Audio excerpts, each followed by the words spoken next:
معلمه به این گروه دانشجویان دانشکده طبی ازبکستان اصطلاح‌های پزشکی را به زبان آلمانی شرح می‌دهد. دانشجویان امید دارند که دانستن زبان آلمانی امکان دریافت کار را در ممالک غربی بیشتر خواهد کرد. سالهای اخیر شماری روزافزون داوطلبان کار از تعقیب و فشار در روسیه خلاصی جسته می‌خواهند که در کشورهای غربی شغل پیدا کنند. بعضی از کشورهای عضو اتحاد اروپا که با کمبود نیروی کاری مواجه می‌باشند، با 5 کشور آسیای مرکزی، قزاقستان و قرقیزستان، ترکمنستان و تاجیکستان و ازبکستان شرطنامه به امضا رسانده کارگرانی با ملکه ساحه‌های بهداشت و کشاورزی را به کار و زندگی دعوت کردند. شهنازه گلمرادова داوطلب کار از ازبکستان در صحبت با خبرگزاری فرانس پرس گفته است که می‌خواهد در آلمان کار و زندگی کند.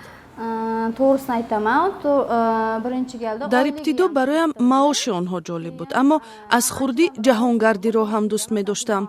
تا کنون آرزویم عملی نشده بود. شرکت در این لایحه بهترین امکان عملی شدن آرزوهایم می باشد.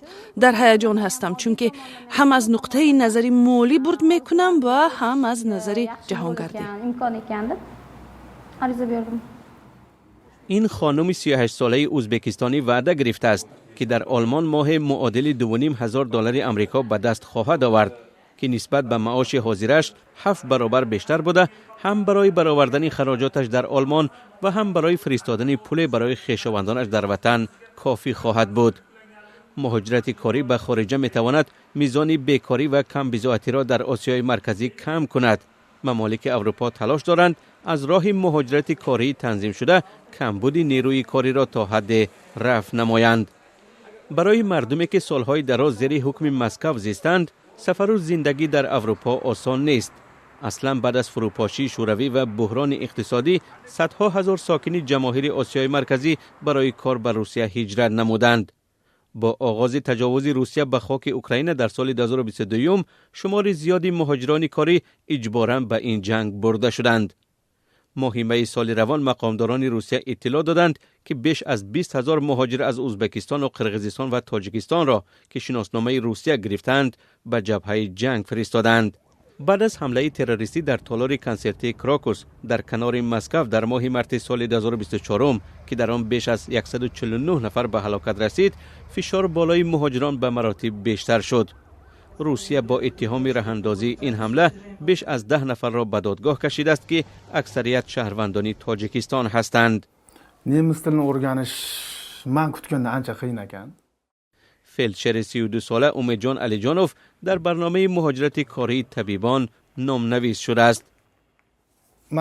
من در آلمان برنامه‌های بزرگی کاری دارم. می‌خواهم جای کار و اقامت یافته عائله‌ام را به آنجا ببرم. امید دارم که بعد 5 سال کار شرطنامه‌ام تمدید می‌یابد.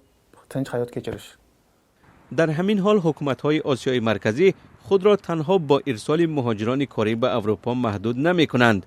از سال 2023 به این طرف مهاجران این منطقه 75,000 روابط سفر و کار در ممالک خارج را به دست آوردند. سردار ریاست بخش همکاری‌های بین المللی اگنتی مهاجرت ازبکستان میگوید اداره آنها تلاش دارد شهروندان را به کشورهای فرستد که شرایط کار و زندگی بهتر دارند. امروز ما می‌خواهیم مهاجرت گوناگون شکل باشد. فعلا ما بیشتر شهروندانمان را بر پایه فرمان پرزیدنت کشورمان برای کار و زندگی در اروپا آماده می‌کنیم.